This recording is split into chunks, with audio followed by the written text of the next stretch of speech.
leur trésorerie est importante. Hein, surtout si on compare la situation à celle qui existait en 2006.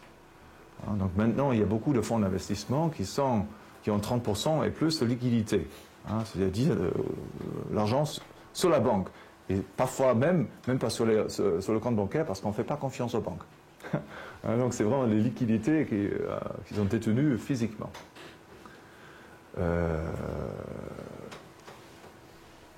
Meilleure qualité de la monnaie. Comparons par exemple une monnaie fiduciaire et une monnaie métallique. Une monnaie métallique tend à être une meilleure monnaie parce qu'elle procure un service qui n'est pas rendu par une monnaie fiduciaire, à savoir la protection contre une multiplication abusive de cette monnaie. Le papier peut être multiplié à volonté, et on l'a vu hein, ces dernières semaines encore. Les entrées électroniques, les bits et les bytes, peuvent être augmentées sans obstacle.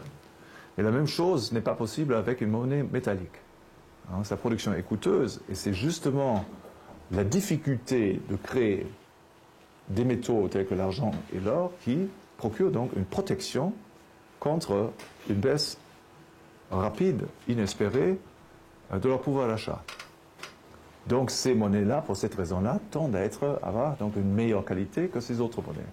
Il s'ensuit que, par exemple, à la suite d'une réforme monétaire qui réintroduirait un étalon or ou un étalon argent, il y aurait davantage de demandes de monnaie. À l'heure actuelle, ça ne vaut pas la peine de se faire une épargne sous forme d'encaisse. Il y a quelques grands-mères qui le font. Hein. Parfois, il y a toujours des petites vieilles ou parfois des petits vieux hein, qui meurent. Et les héritiers, donc, ils découvrent dans les pots de confiture, etc., cachés, donc, 100 000 $ ou 100 000 € ou quelque chose comme ça, des énormes sommes.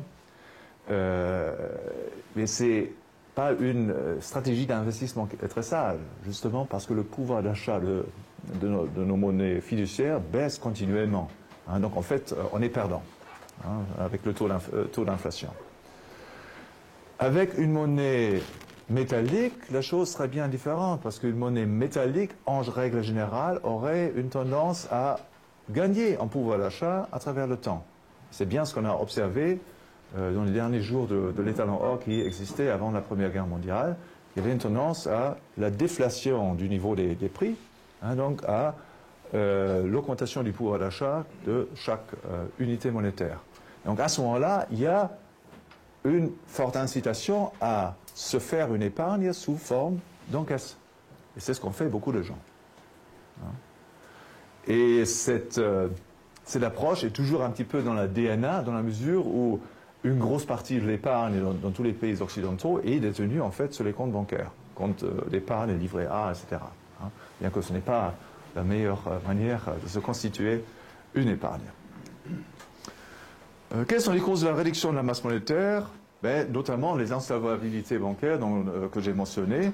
Et ces insolvabilités peuvent entraîner effectivement des spirales déflationnistes. Si une banque fait faillite, ceci implique donc une réduction de la masse monétaire, hein, qui exerce donc une pression sur les prix et peut, pour les raisons que nous allons discuter ultérieurement, donc entraîner la faillite d'autres entreprises, et notamment d'autres banques. Et si d'autres banques font faillite, la masse monétaire va se réduire encore davantage. Hein, donc il y a cette spirale qui s'installe. Et donc tout cela pèse évidemment sur la demande globale. La demande monétaire globale va être réduite. Tournons-nous brièvement vers les causes humaines qui peuvent entraîner l'augmentation de la production. Donc on a ici donc, un plus haut taux d'épargne qui entraîne une croissance déflationniste. Et c'est donc justement ce sujet qui est très important, que je vais négliger aujourd'hui. Hein, c'est donc un point souligné par les économistes autrichiens et que vous trouvez chez Rothbard aussi et chez George Friedman en particulier, que soulignez voilà, la déflation des prix est une conséquence naturelle d'une économie qui croît basée sur une épargne plus grande. Et c'est donc un phénomène qui, a priori, n'est pas problématique pour l'économie. Deuxièmement, il y a davantage d'entrepreneuriat. Les entrepreneurs peuvent donc développer les meilleures technologies. Donc, étant donné notre approvisionnement en capital, on crée davantage de biens, donc la production augmente, il y a pression sur les prix. Autre possibilité, les entrepreneurs découvrent de nouvelles ressources qui étaient inconnues auparavant, même chose, donc productivité horaire augmente. Finalement, on ne peut pas l'exclure complètement, alors, sur le plan logique au moins, il se peut qu'il y ait de meilleures politiques économiques, dans la mesure où donc l'État se comporte mieux d'un point de vue global. Ceci, il crée moins d'obstacles, réduit les impôts, etc., ne gêne pas les activités entrepreneuriales. Il peut en résulter une augmentation de la production, et ceci entraîne donc une pression sur le niveau des prix. Bon. Les cas les plus importants sont donc ces trois. Le cas de la meilleure qualité de la monnaie, les insolvabilités bancaires qui entraînent donc des spirales déflationnistes et la croissance déflationniste qui résulte d'une augmentation du taux d'épargne. Et je vais donc me focaliser dans la suite sur ce cas-là et parler aussi un petit peu des spirales déflationnistes et négliger donc ce cas-là, sauf à faire quelques remarques très générales sur la croissance déflationniste et en particulier sur le paradoxe de l'épargne selon les keynésiens. Donc tournons-nous au cas de la déflation prix qui résulte donc d'une réforme monétaire. Donc imaginons qu'aujourd'hui, on devrait dire par miracle, il y a une majorité dans les parlements qui adopte le point de vue des économistes autrichiens. Oui, il faut vraiment en finir avec nos problèmes des marchés financiers et qui résulte donc de ce système monétaire que nous avons qui encourage donc les comportements pervers. Donc il faut absolument que nous retournions vers une monnaie saine, une monnaie qui ne peut pas être manipulée et qui de ce fait responsabilise les participants au marché. Donc un étalon argent ou un étalon or, ou peut-être la concurrence des monnaies. Il en résulterait donc une augmentation de la demande de monnaie.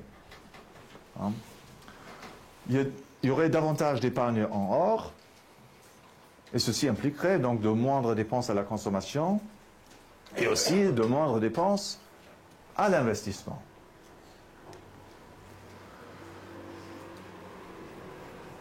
Quelles seraient les conséquences? Je vous propose donc de les analyser sous deux cas de figure, pour notamment comprendre l'impact de l'endettement.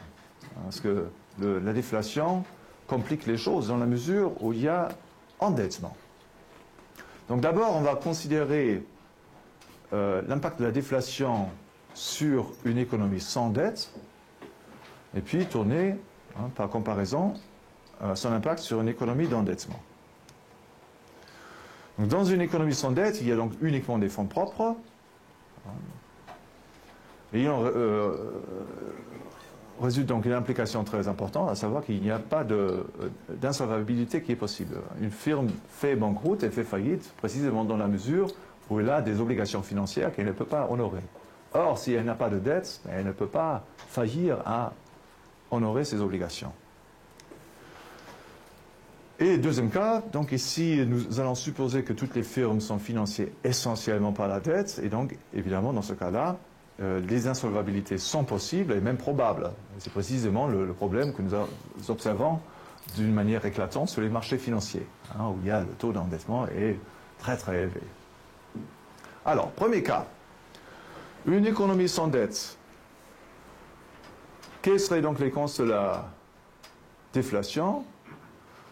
D'abord, on peut analyser cet impact sous une hypothèse simplificatrice, à savoir en négligeant les effets de Cantillon. Et nous allons supposer avec David Hume, donc, qui avait raisonné sur le niveau des prix avant Cantillon, non pas avant Cantillon, mais avant Adam Smith, que les prix vont bouger tous et proportionnellement dans le même sens. Donc, la demande de monnaie augmente, mettons, par 10% ou par 20%, alors tous les prix vont maintenant baisser de 10% ou de 20%. Impact proportionnel. Qu'est-ce que ça veut dire?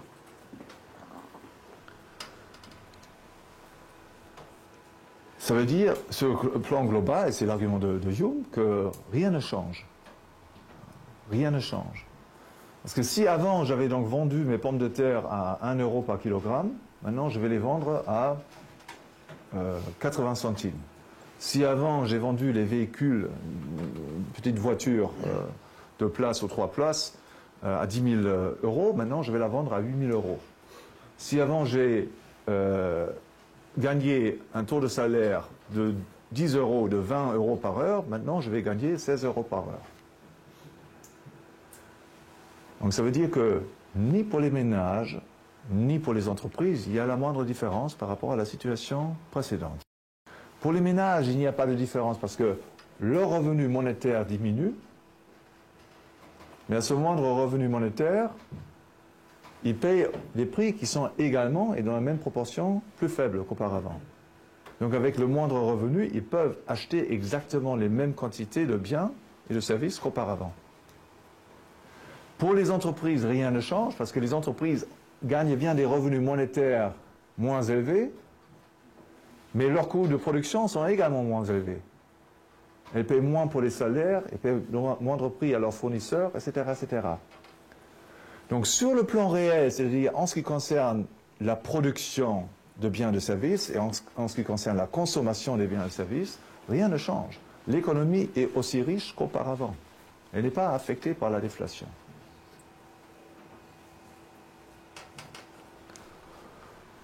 Donc, pas de changement de la structure de production. Tournons-nous donc à la deuxième hypothèse, qui est donc plus réaliste. L'hypothèse de Cantillon.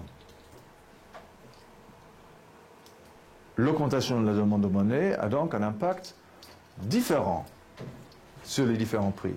Les prix ne baissent pas tous dans la même proportion, ils ne baissent pas tous au même moment. Qu'est-ce qui en résulte ? Il en résulte maintenant une situation dans laquelle les revenus de certaines entreprises vont baisser davantage que leur coût de production. Donc ces firmes-là vont avoir des difficultés financières. Elles sont financées entièrement par des fonds propres, donc elles ne vont pas faire faillite. Ce n'est pas ça le problème, mais le problème peut être qu'elles deviennent non rentables. Donc ça ne vaut plus la peine de continuer ce type de production. Donc on va fermer les portes, on va discontinuer la production, on va licencier nos salariés, on va dire à nos fournisseurs au revoir, etc. Donc de même pour certains ménages vont souffrir une plus forte réduction de leurs revenus par rapport au prix des biens de consommation qu'ils achètent. Donc le revenu de la famille baisse de 20%, mais les prix des biens qu'ils achètent baissent juste par 5%. Donc à ce moment-là, il y a une réduction du revenu réel de ces familles. Mais pour la même raison, évidemment, il va y avoir d'autres entreprises qui expérimentent donc une plus forte baisse de leur coût de production par rapport à leurs revenus. Ces firmes-là vont donc gagner en termes réels, elles vont pouvoir investir davantage qu'auparavant. Il va y avoir des projets de production qui n'étaient pas rentables auparavant, mais qui le deviennent maintenant. Auparavant, on était à un niveau des prix plus élevé, donc on avait un projet, on avait considéré un projet, on avait espéré peut-être un revenu de 100 000 euros, mais les coûts de production étaient 99, donc ça ne valait pas le coup, donc on a laissé tomber.